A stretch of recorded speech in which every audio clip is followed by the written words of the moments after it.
want to be playing with the best of the best, the Bizzles, the Vivids, the T-Fuse, the Dementos, all of those top players on the stage with FaxFox and Vanny. You have to clutch up right now in these final moments and against the best players, because if you're unfamiliar with how the tournament matchmaking works, it's 3 hours, 10 matches, and as you climb in points, you're matched with players close to you in that point range. So the matches only get more difficult, the players only get better, and these are the times, these are the fights you have to win if you want to be playing for your shot at the $30 million. A quick note too, if you're watching, this is the final game for Europe. Everything for these players to qualify for solos for New York City, to play for $30 million on a stage bigger than any stage Fortnite has ever seen. This is the last chance for Europe. There are a lot of fans out there of a lot of these players. Do me a favor. Go on Twitter. Tag your favorite players and show them some love. Keep the negativity out of this. Hashtag Fortnite World Cup, because Fortnite has done something that not many people ever thought would happen. They've put a focus on every player that has played out of their minds. And I want to be sure that all these people that have played, have qualified, have tried their heart out, they need to know that you're supporting the heck out of them. So again, hashtag Fortnite World Cup. Please let your favorite players know that they've done an excellent job. Win or lose, doesn't matter how many eliminations. All these people have a lot of heart. It's important that they know that. Indeed, a lot of heart coming out from all of these players. It's so incredibly hard to get. I laugh as you say, but honestly, what a perfect name to see pop up. All that being said, no mercy this week. Weigh-in picks up it. He says no mercy this week.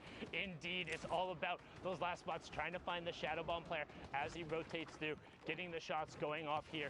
And this is what it's all about. Storm Surge is on for 3 more players. Weigh-in pushing forward. Lacey Sher gets Bass and then gets traded out by Rasmussen. We have our top 30. So Storm Surge is off. First placement threshold in 5 more players.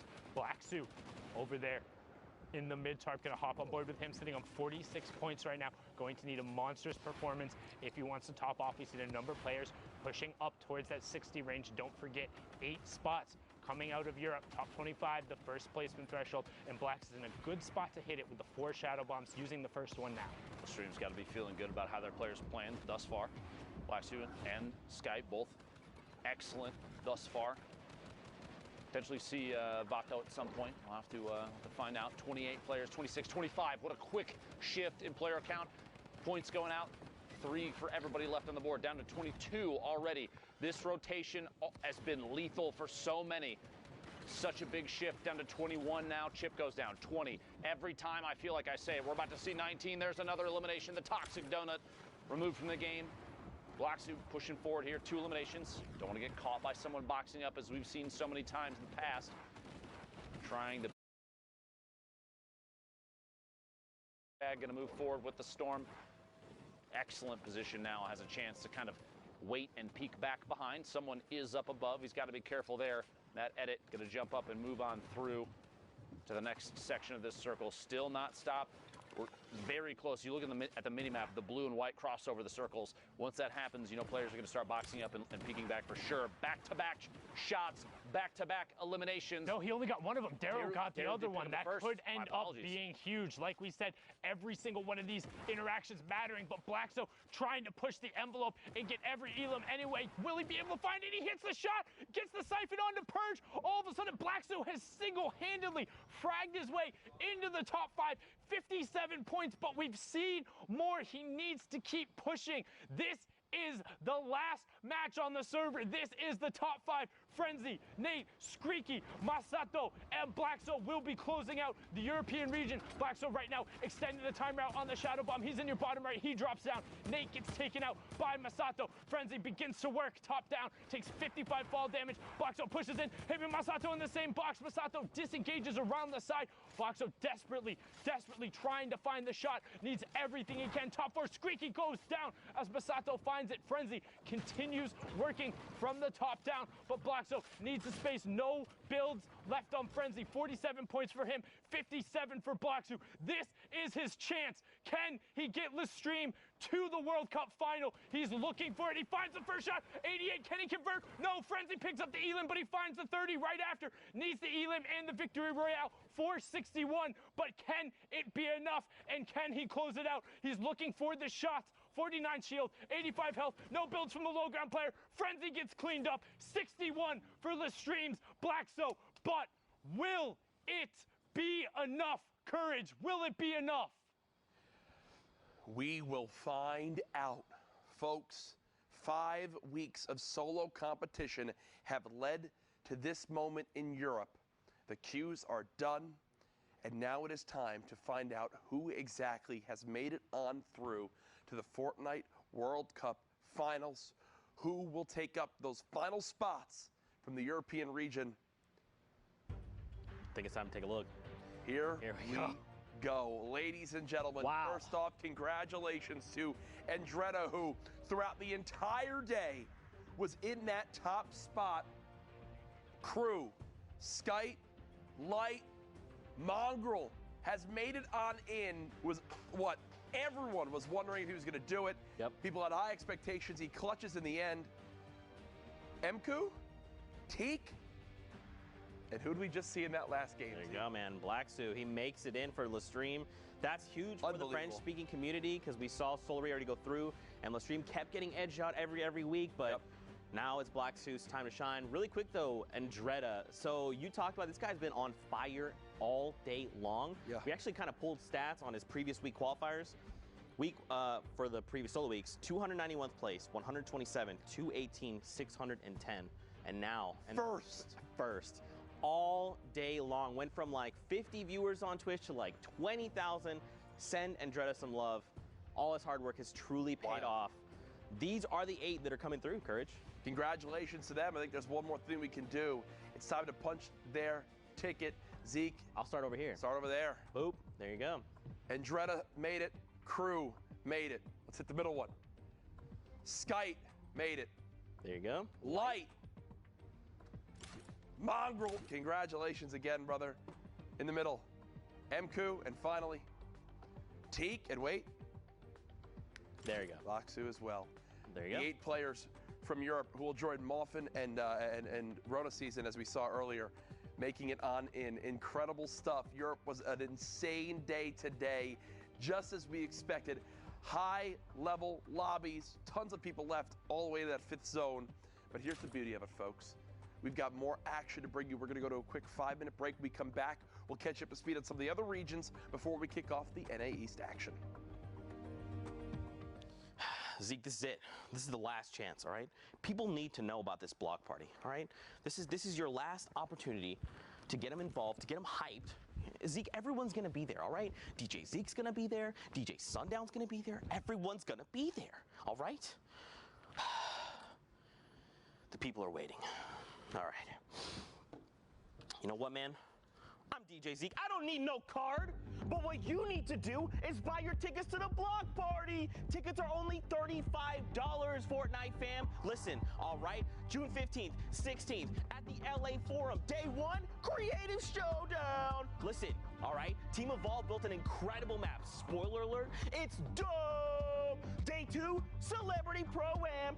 50 pro gamers, 50 celebrities, all battling out for a $3 million charity prize pool. What more do you want? What more do you need? Fortnite fam, you need to be there because we are ready to party with you. Bam! Heyo Fortnite fam, Sundown here, and today we're going to talk a little bit about the Flintlock pistol and its impact on competitive play. The Flintlock pistol is a great addition. Sometimes it'll just change the course of a fight. The things you can do is insane. You can get height with it. It shoots pretty far. You can almost use it as an AR at the beginning game just to get one shot. It'll hit for like 80, 90 in the body. And this is looking really good for Horrify, but the Flintlock is going to get the high ground. Nikiva, such a smart play. The Flintlock is a common and uncommon weapon that uses heavy ammunition. It does 86 or 90 damage depending on rarity, and it has a 2 times headshot multiplier. This means that outside of a sniper rifle, it has the highest single shot damage potential in the game. However, the flintlock only allows for one shot at a time, has pretty decent damage fall off, and also takes 3 seconds to reload. In addition to all of this, the flintlock also has a mobility component to it. When fired, it will impulse the shooter backwards, and if the bullet strikes a target, it will impulse the target away from the shooter. This can allow for some tricky plays to be made. Player there, runs out into the storm, jump, finds him, yeah! We've seen a decent amount of use out of the flintlock during the Fortnite World Cup online open qualifiers. So let's hear from some of the qualified players to get their opinion on its addition to the game. If I'm low on HP and I have to choose one weapon, it will be this one. You can actually like kill someone from 200 HP to 0 without taking any shots. And it's also really good for competitive play because if you're high ground or if you want to get away from a situation, the flintlock, when you use it, it knocks you some distance so you can get away or you can get high ground over someone. I think it just adds a lot of like different plays you can make with it. I think it's good. I personally really like the flintlock. I think it's a really good weapon. I think it's a really strong weapon in the right hands. You need to know how to use it and you need to base your whole game around it if you want to use it right. It's just a kind of weapon we need more. I definitely think it's one of the better things that have been added skill-wise. I like that it's so versatile. I really like it competitive. Definitely deserves a spot here. Thanks for watching, and hopefully you saw how the flintlock can be utilized in the right hands. What is the best flintlock play you've done or seen? Share it with us using the hashtag Fortnite World Cup, and we'll be seeing you guys on the battle bus, or maybe flintlocking through the air.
Ladies and gentlemen, welcome back to the Fortnite World Cup. This is the final week for solo qualifiers, so if you're trying to make your way to New York City to punch that ticket, now's the time to do it. If you miss out, that'll be that. Coming up next, we have Asia and Oceania replays. Those regions have already played out, but before we get to that, I asked a question when I was with Sundown casting the end of Europe, and that was where your favorite drop spot was. And we are lucky enough, because of the magic of Twitter and the production team who is always top-notch, a little social walk. I want to see what everybody said about everything. I just want to put this out there immediately. My boy Till Truth agreeing that Viking Village up top, one of the best in the game. Disco, Frosty Dusty, Jung Junction when running solos, unless it's a hot spot, dropping factories by Flush, Racetrack, Lazy Lagoon or the Block. The Block, honestly, we're seeing that more and more. A lot of players are picking that up. Mega Mall, surprising to me, one of the biggest landing zones on the map right now. We've seen it time and time again being constantly swamped with players. Paradise Palms, Salty Springs again, Pressure Plant, and I believe that is the very southeast corner of the map. Some players call it Westworld. There's all sorts of names for these locations where if they don't have a POI name on them. It's kind of interesting to see how creative people can get. So I appreciate that. Thank you very much. I'm always curious where people are dropping as hard as I can to avoid any of those spots. Thanks for telling me where to not go. But I do want to see where Asia and Oceania go. And in order to do that, in order to look at those replays and get a play-by-play of everything happening, I need some players to give me some insight. And those players, in this case, will be Monster D-Face and Zeke. Thank you, Dr. Woo! Lupo. Back Monster. at it again, Zeke. Are you ready? Ready to rock it. I believe you are ready. That's why you gave me the fist bump and not Courage JD. Fortnite fam, we hope you guys are ready because it is finals day. We're hopping into some replays from Oceania that happened this morning. We want to get these guys up to speed, have them, share their moment because them qualifying was a big deal. Yeah, absolutely. So let's get ready to hop into these games together. Is there anything you're excited about? You looking forward to, Monster? I mean, I'm looking forward to just watching all these games unfold. I follow like every competitive player on social media, so to wake up to my peers, kind of happy that they pushed through, or unfortunately, sometimes, you get the other tail end of that, see their errors where things kind of didn't fall in line for them. Because at the end of the day, no performance is perfect. And when you kind of go back and really look at it, a lot of times you spot your own errors. So it's kind of crazy how much Fortnite is developed and evolved and how much more room for perfection there is in this game. For sure, man. I mean, we can always be getting better, not only in Fortnite, but as humans. And of course, at our ability to eat chicken parmesan, because I will never be able to eat it as incredibly as Courage JD can. 44 players currently. Graciously. Yeah, he's voracious with the food. 44 players here at Storm Circle 5. We see this all the time, right, Monster? That was a great pickup of Magsy there in midair. But we see this all the time. Finals day is very different than Saturday's qualification rounds, right? Saturday's semifinals are typically very elimination heavy. Finals, they know what's at stake. They know they have to play conservative, play for points, play for placements, and that's what we're seeing now. Yeah, it definitely goes without saying that these last days when everything's on the line, there's just so much more pressure on you to perform that you are going to be more hesitant. But not only that, you have to respect people that are able to make it through to the top 0.01% Sunday for qualification, because at the end of the day, look at how many players don't make it to Sunday. Like, literally, it's not easy to crack out 30, 50 points, 60 points if you're on EU at times, just to make it through. Like, the competition is that stiff. So there's a lot right down the line. If you make it through to Sunday, you got to give yourself a pat in the back, regardless of how you do it, because it's no easy feat. And if someone makes it look easy, just understand that guy is miles ahead of the competition. Yeah, for sure. And I think even if you don't qualify, right, there's always going to be events going forward in the future. There's always another opportunity. Just because you didn't make it, it does not mean that it's the end of your Fortnite journey or your Fortnite career, right? I mean, just like everything in life, it takes a lot of preparation, consistency, but more importantly, one of the factors people don't take for granted is it's the luck factor. You also still need things to click, even in life, and things are clicking right here. Scopes Rebel goes down, nice little shot from Rona season, but we saw did pull through. Yeah, that's right. Rona, aka Sawsman, taking that #1 spot over in OCE. He's already on 4 eliminations, so this is probably his maybe second game, right? Because he has 10 points here, and we're not even top 5, has the 4 eliminations, and he's hard. So his game before must have just been his initial game for 6 points total. And now we're hopping in. How are things going to unfold for him? He just hit top 25, so first round of placement points coming out. Don't forget, guys, 15, 5, Victory Royale. Those are every single threshold, and every elim is a point. So already at 7, I don't know how to do math, just from elims and placement. Yeah, and if you're new to competitive Fortnite, this is what it looks like at the highest levels of competition when there is money and prize on the line. Not only that, the respect of your peers. People are insane at this game. You might not see Glider redeploy every day in your day-to-day games, but here in the upper levels of competition, they use these kind of items to maximum efficiency, to save materials. So top-tier competitive Fortnite is a very interesting thing to watch and kind of digest. And just kind of from sticking around and studying these guys' play, you can level up your own game. Especially like the minor differences between different people's play, right? Like, you as a player, you might say, I love Glider redeploy, and that is my go-to item. For me, I might say, look, I value the Shadow Bombs more because it just lends itself to my playstyle and the things I'm looking to do. And especially as Fortnite continues to evolve, new patches come out, new weapons, items, utility, all that. Like, it's just an ever-changing game. To see these guys adapt and just everything in their hands is lethal. It's like, gray AR, it doesn't matter. I'm just going to find 10 elims. Gray tech, doesn't matter, 10 elims. Right. Yeah, exactly. They make it look so good. Now take a look at Rona, who somehow manages to find some high ground off that Shadow Bomb, doing a really good job at climbing up here. Makes the edit one step ahead of Unknown. Space there kind of steps out before his counterplay can even happen. Now he is set up. He has a setup shot right here. Who's at the ultimate top? It's Alfie. Alfie firing down, and someone else is just above him. You can see there, it's Brave. I will not lose. He's got the ultimate high here. Alfie says, you know what? I want no part of that. He is coming down into Rona. Let's see what Rona's going to do with these final moments here. He steps into another player's box. 120. Such a tight crosshair to hit these shots. You got to respect the aim here and the consistency, Zeke. This is, this is what separates Sazman from the rest, right? There's so much confidence behind his play, and this is what I love talking about, because that's what resonates with me, is how confident you are in the moment of things happening, right? Just look at this, not building. He has 13 builds, so it's not much, but he doesn't need to build. He knows what's going on. He's dictating the tempo of this game, right? Right now, Sazman is on that lowest level. Bray is up above. And now, Sazman's got 10 elims, all right? This is huge. He's going to try and go against Bray. Now, Bray does have more materials, 35 to 2, but now they're saying, you know, let's go toe-to-toe. Can Sazman line up the shot? He actually drops down below Monster. This engagement didn't even pan out. Oh. Is he going to be able to get him? Is he going to be able to break these builds and bring him down Storm? You saw Rona Season was just trying to stick it all the way through. And Rona Season is Sazman, guys. For those of you guys just tuned in, so these final moments are here, are everything. He's looking to get these low ground peaks. He's got the Storm in his favor. He's still tracking with it. And he hits every shot, every single peak, every moment, every pixel goes to Rona. And that's what I kind of talked about, dictating the tempo, right? It was Rona who's telling everyone else in the lobby, this is what we're doing now. Because you saw the player above. They had health advantage. They had shields. Sazman didn't. He was down to, like 50 HP and then pops the slurp.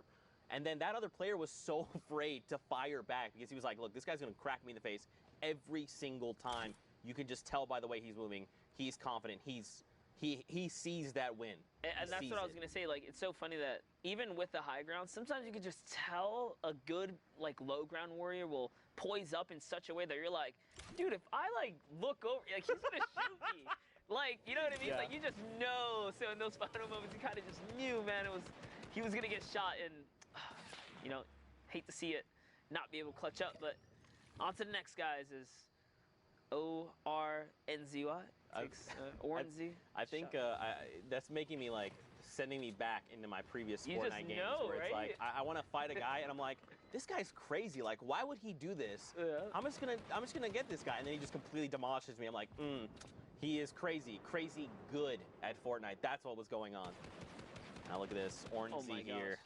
Great pickup. My goodness, 3 elims just like that. Now keep in mind, he's outside of top 25. So he's got to be a little bit careful here of how he navigates. Again, on the right side of your screen there, you see Sazman, again, the person who qualified from OCE. His name currently is Rona Season, aka Sazman, just to make sure you know.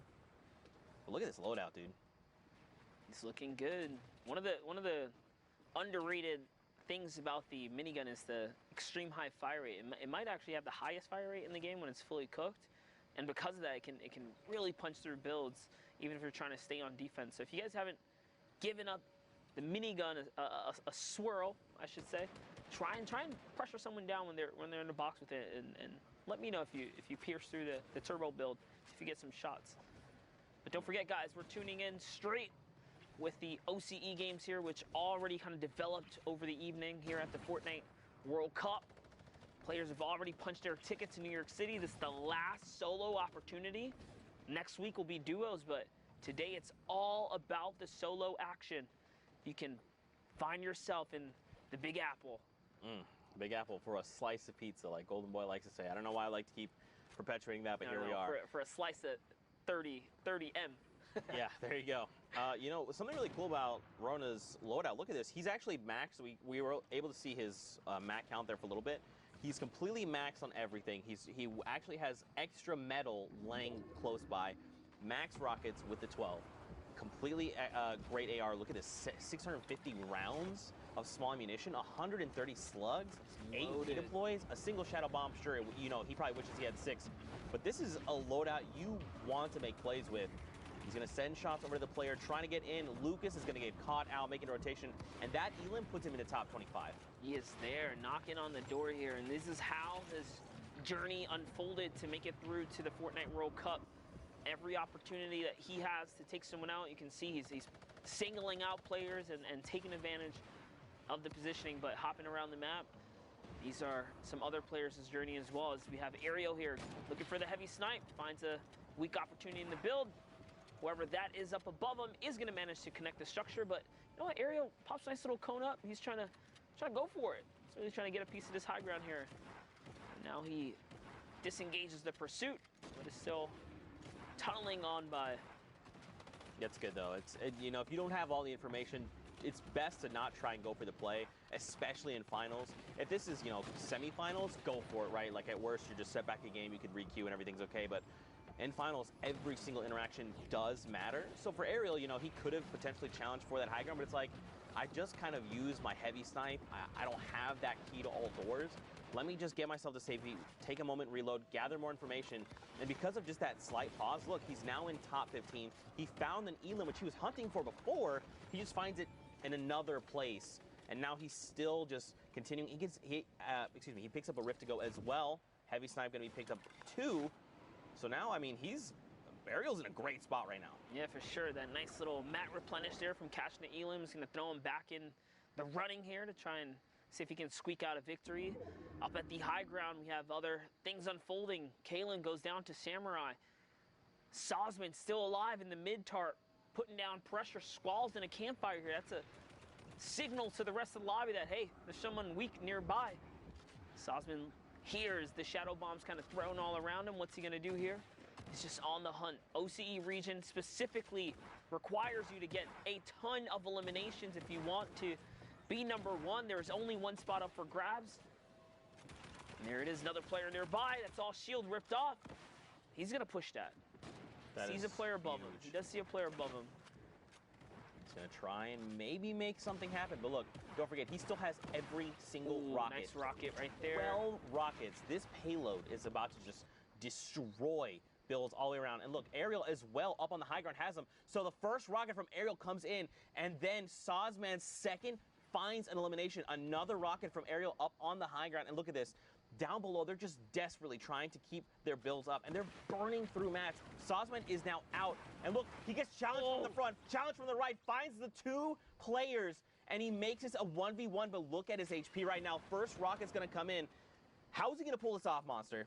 I don't know if he can. He doesn't really have much going for him. Just 24 health. He picked up 500 metal from 0 to 500. 50 builds. This is huge. If those get fully built off, they're going to absorb an entire rocket and still stay built. But no way, dude. This is a tough spot. Oh. That's a tall ask. That's a tall ask. Really was. 200 HP on Ariel with the RPG as well. He was fully loaded, med kit, minis. He had everything he needed. That was a tough end game for Sosman. But hey, second place is not too shabby in this format. You get, you know, a ton of placements, but more importantly, those two eliminations to squeak out. We've seen the difference of 1 point was literally what all these games came down to. So that little flick of the moment, that little, you know, reaction to jump down there and go for it, that's the risk you take, and that's the payout you get. Now we hop on over. There you go. This is, so don't forget, this is now, we're in Asia replays. You can see at the top right. So these happen again overnight while we were all asleep. I was asleep like a baby. That's not true. I woke up several times. I was mad about it. Moffin XD, though, was the victor coming out of that Asia region. Yep, you can see there. Moffin finds someone hiding in the cone. Does capitalize on a nice little elimination. Sees the loot back there, but might be a little too far to go scavenge for, so he's just on the hunt still here. As things are poised up outside of the Dusty Divot. Really tough place to battle out of. You never want to find yourself in the center of it. Nice shot right there. As he catches someone who's running right by. These competitive players are so good with the accuracy. Oh, he's trying to play the loot hoarder here, trying to get all the mats and stuff that he did not battle for, and now he's got the storm against his back, and there's no way that man was going to get out of there, because with the 60-second threshold now, the storm can also just reward that elim regardless to Moffin here. And whoa, he jumps into the zone for the desperate materials. Didn't even rift out. Ouch, it's going to cost him like 70 health there, Zeke. That's a lot. Okay, so he did pick up 3 campfires. Sure, he can heal up, but that's such a tell, right? The moment you place a campfire, you're telling everyone around you, hey, I am low HP. I have to use this if I hope to survive. Now, keep in mind, he was at the edge of the storm. He had quite the rotation to make. Because he dipped into the storm, everyone else is already making their way into safety. He's going to have a relatively safe rotation, but, like, again, he's in critical condition. If he finds an Elim, it's going to be huge. That Siphon's going to just put him right back into fighting condition, but he's got to find that Elim. Dude, talk about, like, insane rotation. First of all, he didn't get shot once coming from the further side of the Dusty Divot, and there was multiple players set off on bases. That is what we call that little bit of luck factor that sometimes you just need to kind of pull through here, because it doesn't happen like that very often. Someone gets rifted up there, Moffin lands a nice little 78. He's still in the game right now, still in the game here. He's going to reload that heavy snipe, so just look for an opportunity. I doubt he's going to try and go for close-range snipes. He's probably going to use that to just punch into people's bunkers. He has his own rift to go. If things get a little hairy, I think he probably wants to use it, because if you, this is great. Just punch through, there you go, and use the other player's rift. Look at his health again. Yeah, but look where we're going right now. We're going on the little lip there of Dusty Divot. That's such an incline that if you don't make it first, you can actually box other people out, and then they have to burn materials to get over the little hill there. So I like that play, just saying, you know what? This guy used the rift, and look at this. Prime real estate. You just said it too, right? Like, you want to get on the lift there and see what you can do. Moffin comes in with some shots here. Looking for the replacement. Wow. Pulls off the cone, Zeke. Wow. Just like that. And this is huge now, too, because not only does he get all the Elims, the campfire's still going, so people are going to be like, oh, that player must be weak. Would we like to engage him? And Mothman sitting on 200 is like, please. No, yeah, absolutely. Like, Yeah. come on in. That'll be a big mistake for someone there. Let's look at this map here. This is the Asian region, guys. We're tuned in with Asia. Hopping into some of what occurred overnight here. Char Mew looking to get his little moment here in the show. Nice shot right there. Oh, man, Char gets hit with the Shadow Bomb. Don't forget, guys, that animation, while you're in Shadow Bomb as well, you're vulnerable. You are very vulnerable. You have to be careful of your surroundings. You can take damage. You're not invincible in the Shadow Bomb form. Man, Charmy is just burning through materials. That was a pretty rough rotation. It's probably going to cost him in the long run, because, I mean, he did go through quite a bit of mats, but... you know, Monster, I like to pose this question. I've already posed it to Pookie. I've posed it to Kitty. You know, you guys are members of the community. You know, you've taught so many of us different things. You know, you've got a podcast. In case you don't know who Monster D-Face is, go send him a follow. He's incredible. But you've been in situations like this, right? You've played in Summer Skirmish. You've played in, I think, Fall Skirmish as well, right? Yep. You know, we went to Korea together to watch the Korea Open. So you understand what these players are thinking. For maybe people that are kind of new to Fortnite, that maybe this might be their first time tuning in, you want to just break down some things for them. Yeah, like for instance, like rotations. Like what is Metsuo thinking right now as he's barreling toward trying to keep himself safe, right? Yeah, well, like, obviously, initial threats, right? You want to handle everyone here. Nice little trap play. So just even every single decision can be broken down. The way they use traps, a lot of these players, you want to double trap left and right wall, so you cut off all plans for escape. Right. Something small like that. Here, editing his way down, right? He does not have an escape plan. That Elim right there is going to give him the launch pad, of course, to get the escape route off the high ground, but just recognizing height differences, the way competitive players play zone, they typically like to hug the zone. They never give too much, they don't take too much real estate in the end moments. They take their time and kind of hug the zone instead, flirt with that storm line. So many little different things that come into competitive play, and you can really just nitpick and break it all apart. It's so crazy in the highest levels. Yeah, I just love talking about that stuff. I'm not great at articulating my thoughts with that kind of stuff. I understand what's happening. I'm like, oh, I'm trying to tell you a thing. It happens so quickly, especially in Fortnite. But that's one of my favorite parts about it, is just like the action, the APM, the actions per minute in Fortnite is unparalleled to any other BR I've ever experienced. And that's what really draws me to this game specifically. So we are looking at Moffin, who pulled through, man, took it right underneath the feet of people like Aim Hero that Zeke and I had. We had the pleasure of casting it at South Korea. He crushed it. Yeah. We saw Sinnoh out we met there. him. We met we met all, dude. It was like, so it was surreal, dude, yeah, right? Dude. I remember that story so that would happen so vividly. We met him because we were like, we're like in almost like a green room waiting to go, and we saw players around us. And Aim Hero was like, he popped in the room, and we're like, oh hey, like, hi. Matter of fact, remember there was like this divider. We were standing over it, and they were like, Zeke, I love you. And I was like, wait, what? And they were like, yeah, you're Zeke and you're Monster D-Face. And we were like, wait, oh, first of all, congratulations, Muffin XD. We know you're the victor, and that is exactly why 11 eliminations and the victor Royale. 21-point game, massive lead for him.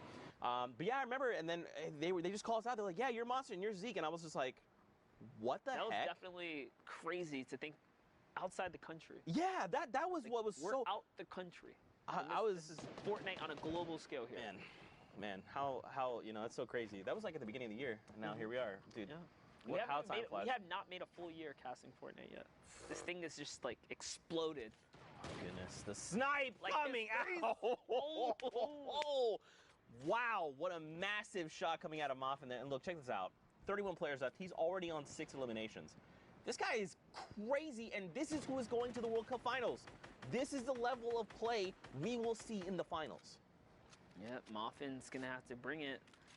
When you put a player who's only experienced one region, let's just say, against the likes of the rest of the world, who knows what region is really gonna come out on top. Keep in mind too, though, guys, EU and the American regions, the European and American region, will of course have a larger presence just off of the sheer numbers. So it is going to be interesting how the top 20 turns out, especially considering, some presence a little less than others. But I mean, all these guys are equally skilled. That's right.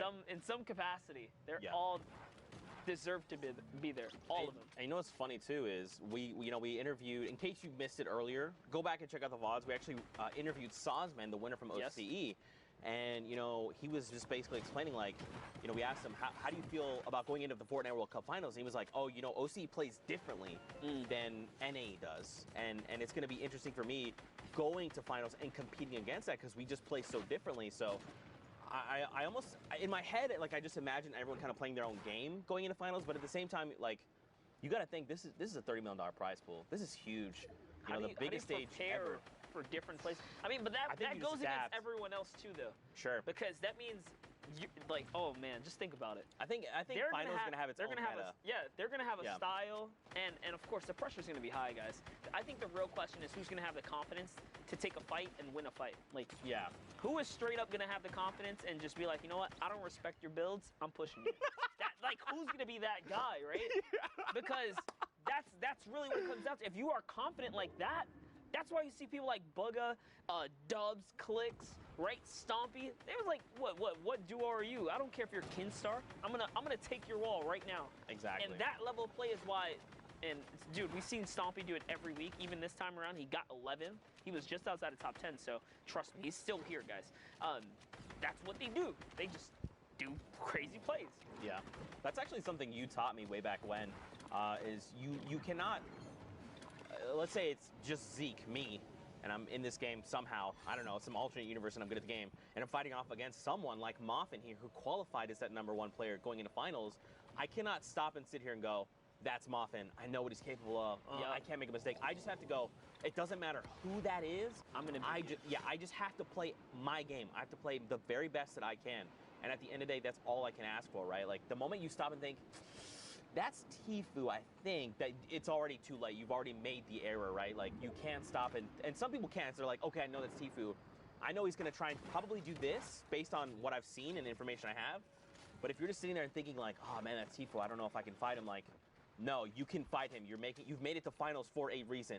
Take the fight if you think you can. Yeah, right? It's also gonna get crazy too, because for Fortnite World Cup, if you guys don't know already, we're going through full games. The early game story, the contestation, the points of interest, who likes to land where the map's gonna be at that point, right? Things are gonna change, and the game is gonna be played in a way that we have not seen yet. And that's what excites me the most, is that we're gonna see 100 of the world's best under one hub, the Fortnite World Cup. Oh man, I Finals. can't wait. I can't wait. And to see all the Fortnite fans there as well, kind of cheering on the people they support, it's going to be Are you ready amazing. to feel the crowd's energy? I'm going to cry. Rip through your body? I'm going to cry, dude. It's literally you're going to feel the vibration of the entire stadium. Just erupt when incredible plays happen, you know. Oh, man. Man, dude, chills, dude, chills. Chills, dude. Oh, yeah, we just fist bumped. You guys didn't see it, Fortnite fan. We had a little bit of a moment there. We hope you had that moment with us. Hashtag Fortnite World Cup. Are you ready? Are you hyped for the Fortnite World Cup Finals in New York City? Alter Ego here finds an elimination, cracks that player. Now, this is his first elim. He's probably hoping for more, right? At this point, he wants as many points as possible. So he's going to look to probably play a little bit more aggressive, right? But look at everyone else. Muffin, the #1 player who came through for Asia, is in this lobby, and he's dominating the high ground. 12 eliminations, by the way. He has just been shutting it down while we've been chatting up the storm here. Muffin going for the high ground. He's holding it. Nice little side jump right there. No errors coming out of him. And look at how he uses the boom bow to crack open all the builds. Nice little 82 right there. Here comes the pressure. Can he get the follow-up? He's looking for it. Nice little side jump, and that's another one. This player is in pickaxe territory. Bye-bye jackpot. And Moff could not even get the loot off that. Couldn't get the spoils. Another boom bow crack open right there. And when a fresh build comes out, if you do not hesitate, you send a boom bow right away, you break it all open. So that's how he's able to just like catch these players off guard, because those roof panels are just, that's it, exploding right up. Yeah. Down to the low ground, CXV gets one elim there, and it's Macy and Mev who's going toe-to-toe. Mob still just has the dominant position. Yeah, I mean, so he's going to drop down. He's got the single build, so he had to take a little bit of fall damage to rejoin everyone from the stratosphere. Macy's down below, and look at this. Immediately, boom, he says, I know you heard me take this fall damage. You don't know how much it was. They go for the challenge, and Muffin was prepared. He knew. Again, it's just about dictating the game, right? He's like, I want you to challenge me. You know that I'm hurt, how hurt I am. You do not know. And just like that, dictating the game yet again, cleans up that victory out. 15 eliminations. Points is that? It's that 25-point game. That's literally doubling his score out of nowhere. If you were in the top 10 and you had that come up, that's it. That's crazy. That's crazy. Now, guys, you know, we've had an awesome time, but for now, we're going to hit pause. Let's send it back into studio with Dr. Lupo, because I believe the doctor is in. What a terrible, repetitive joke, Zeke, but I appreciate the effort. I'm just kidding. Thanks, Zeke. Appreciate that. Crazy games from Asia and Oceania. You love to see kind of the meta changes and how different regions present themselves and the way that they adjust their gameplay relative to everybody else. But Europe today, and as we've seen multiple times in the past, Europe has done an excellent job of putting on a show like I think few people could even possibly imagine. And to talk about that and an interesting turn of events for who ended up at the top, joining me right now is Sundown. What do you think so far about Europe? Thank you so much, Lupo. Indeed, it was crazy. So just a couple of quick facts I want to write down. 15 points separated 100th place and 8th place.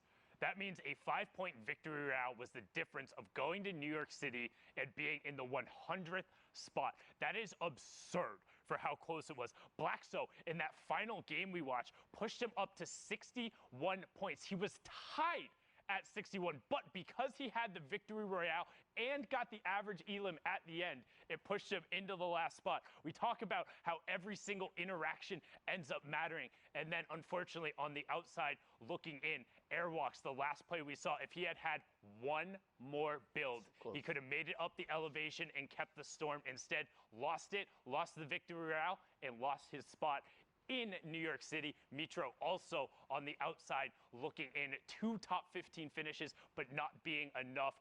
That lets you know how crazy it is. However, the player who took the top spot was Cypher's Andretta with a crazy run, and we're going to be joined by him right now. Andretta, man, how are you feeling?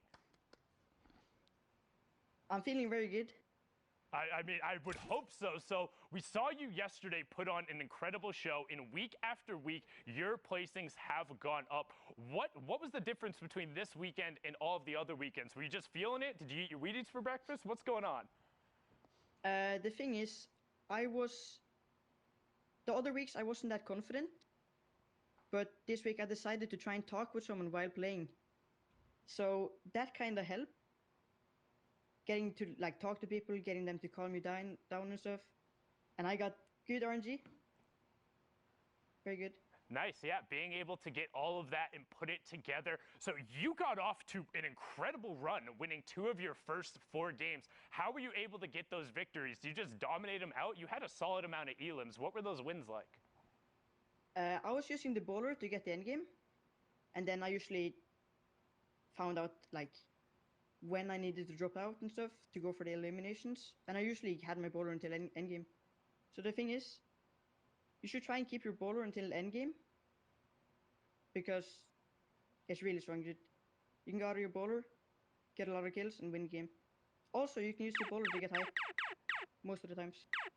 That So I was- did that sometimes, and We saw you execute